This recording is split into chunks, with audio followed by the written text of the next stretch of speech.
3 hours before sunrise, a woman wakes up in the dark and reaches for a stone. Her house is quiet. Her husband is still sleeping.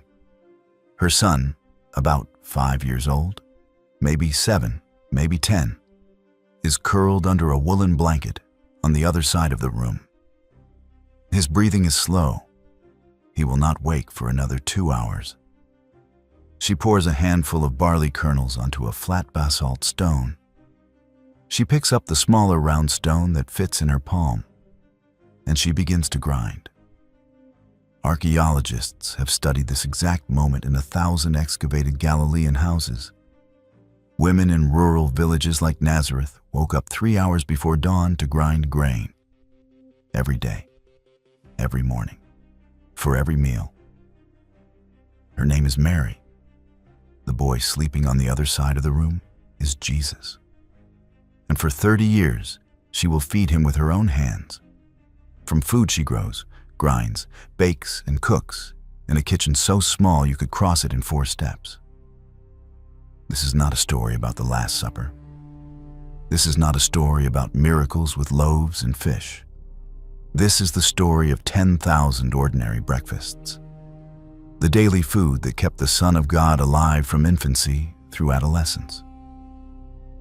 Archaeology and Scripture give us enough to rebuild an entire day inside that house. And once you see it, you will never read the Gospels the same way again. Before the food, you need to see the room.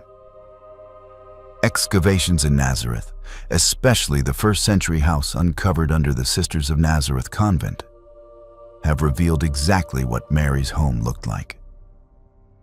It was a small stone dwelling carved partly into the limestone hillside.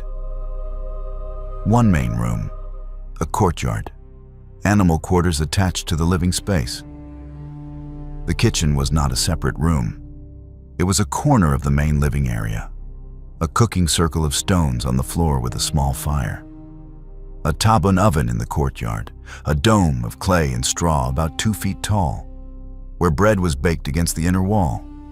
A few clay pots, a stone mortar, a grinding stone on the floor. That was it. No counter, no shelf, no table. Mary cooked on her knees, on the dirt floor, every day of her life. Storage was simple. Small niches carved into the stone walls held bowls and cloths. Grain and oil were kept in the sealed clay jars, buried partially in the ground to keep cool. Water came from the village well on the western edge of Nazareth, a spring still flowing today that Christians call the Well of the Virgin. Mary walked there twice a day, carrying a large earthenware pitcher on her shoulder. This is the entire kitchen where the Son of God was fed for 3 decades.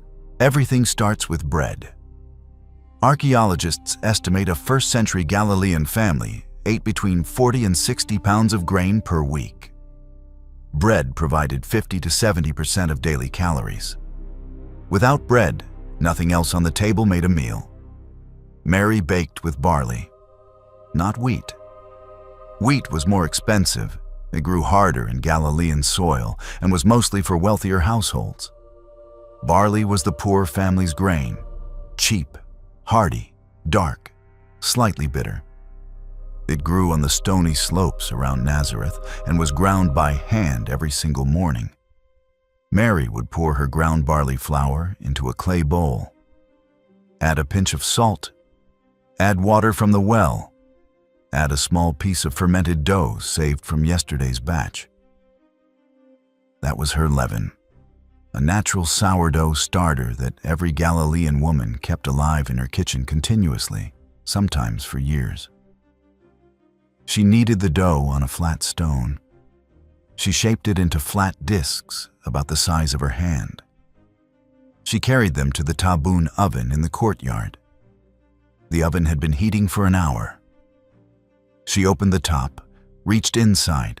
The heat hit her face and forearms, and pressed the dough against the hot inner wall. 2 minutes. The bread puffed. It browned. It peeled off the clay wall.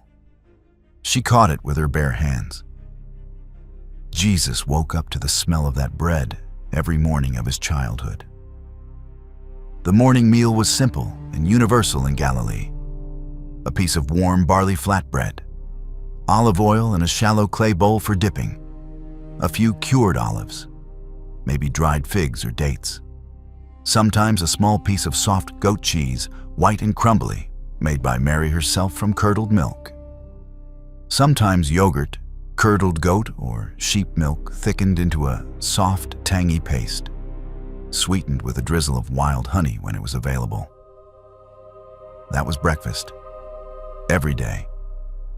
For a toddler learning to chew, for a 5-year-old running out the door to play, for a 12-year-old sitting among the rabbis in the Jerusalem temple, for a 30-year-old man about to leave home. Subscribe right now if you want to stay in the kitchen with her for the rest of the day. Because what she puts on the table at the main meal is the dish that kept every poor Galilean family alive for centuries. And it shows up in one of the most famous stories in the Bible. In the middle of the day, Mary cooked the meal that fed Jesus through his entire childhood: lentil stew.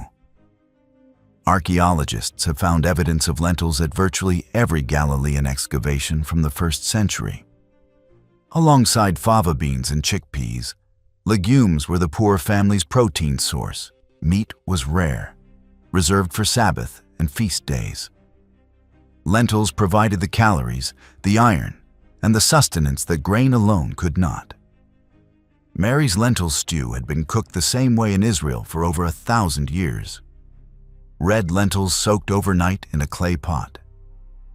In the morning, she added water, olive oil, a chopped onion, a crushed clove of garlic, salt and cumin. She set the pot over a small fire and let it simmer for an hour while she did other work.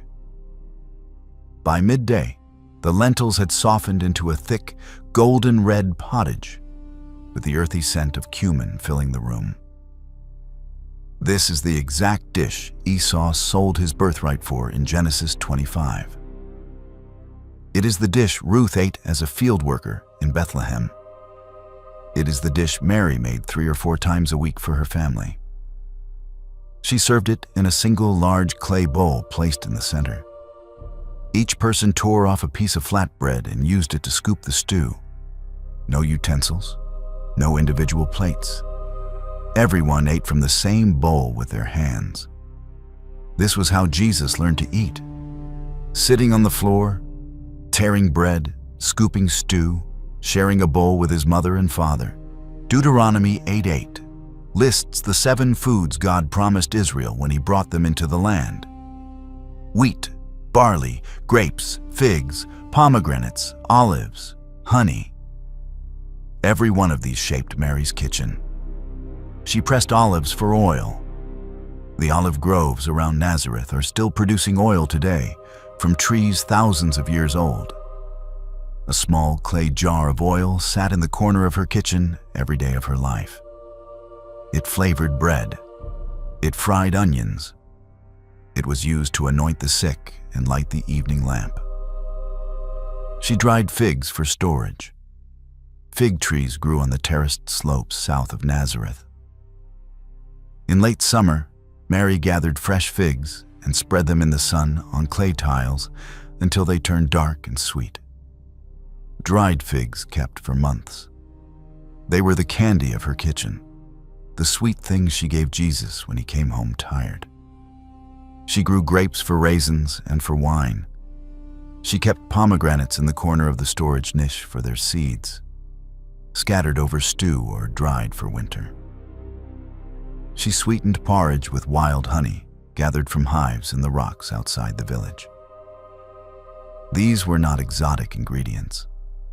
The 7 foods of the promise were not a metaphor to Mary. They were what she cooked with every day. Meat was rare, but fish was different. Nazareth sits in the hills of Lower Galilee, about 15 miles from the Sea of Galilee. A large freshwater lake teeming with tilapia, sardines, and carp. Fishing was one of the biggest industries in the region. towns like Magdala had entire economies built on salting and drying fish for export. Dried fish was cheap. It kept for months. It was sold in small bundles at every village market across Galilee. Mary could walk to the Nazareth market and trade eggs, cloth, or a little oil for a handful of salted fish. She soaked the dried fish in water to rehydrate it. She flaked it into her stew for protein. When the Gospels describe Jesus feeding 5,000 people with 5 barley loaves and 2 fish, the fish in that story were almost certainly small dried tilapia or sardines, the exact food Jesus had eaten since childhood. When he taught his disciples to fish, he was not teaching them something new. He had grown up eating fish his mother prepared with her hands. 6 days a week, the food was simple. On the 7th day, everything changed. Sabbath began at sundown on Friday. Mary prepared for it all day. She ground extra flour.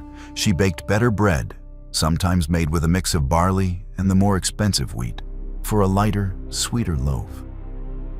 She cooked a stew in advance because no cooking was permitted after sundown. She filled the oil lamp.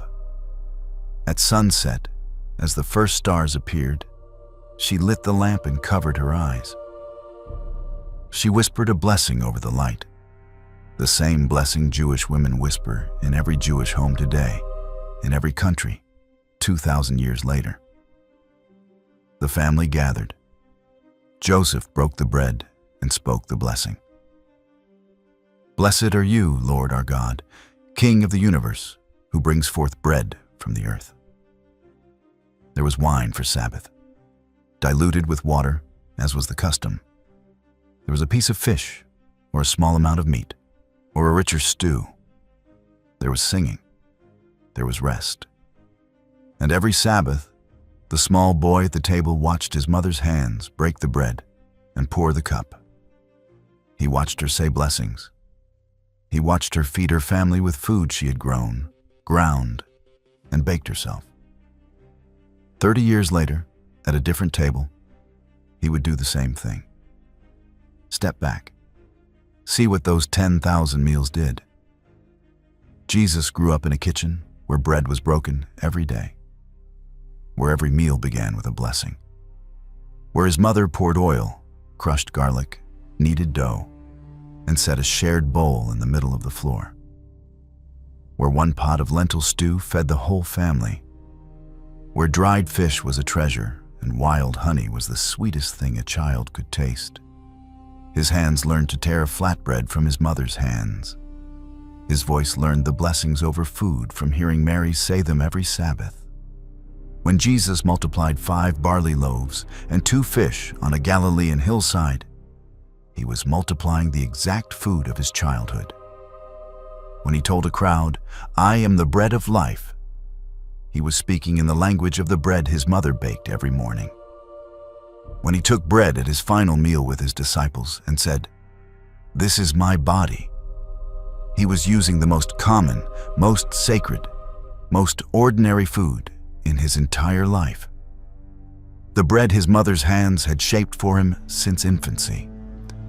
Every Christian who has ever taken communion is eating the food Mary fed her son. Every priest who lifts bread at an altar is repeating a gesture Jesus learned by watching his mother break flatbread on a dirt floor in Nazareth. The Son of God was not fed by angels. He was fed by a small woman grinding barley in the dark, 3 hours before dawn, for 3 decades, in a kitchen you could cross in 4 steps. Her hands shaped the body that would one day break bread for the world. If this changed how you see Mary's kitchen, subscribe. Share this with someone who has spent years feeding a family and never been told that what they do matters. And tell me, what hit you hardest? The grinding stone before dawn? The lentil stew that kept them alive? Or the moment you realized the Eucharist itself was shaped in a Nazareth kitchen? I read every comment. I will see you in the next one.